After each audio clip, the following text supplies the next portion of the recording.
এই বছরের ৩ আগস্ট হবে স্বৈরাচার মুক্ত বাংলাদেশ গঠনের ইতিহাস।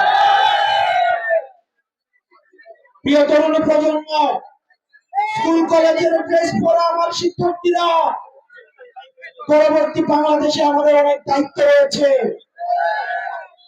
আমাদের উপরে মানুষের ভরসা রয়েছে, আস্থা রয়েছে। মানুষ তখনই অভিযোগ করে যখন ওই মানুষটা থেকে প্রত্যাশা করে। মানুষ আমাদেরকে নিয়ে অভিযোগ করে কারণ মানুষ আমাদের থেকে প্রত্যাশা করে।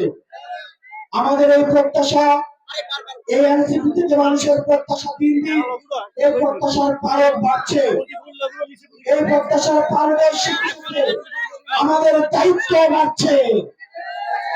এখানে যতজন মানুষ এসছেন, আপনাদের বাংলাদেশের প্রতি দায়িত্বশীল হতে হবে। প্রিয় তরুণ প্রজন্ম,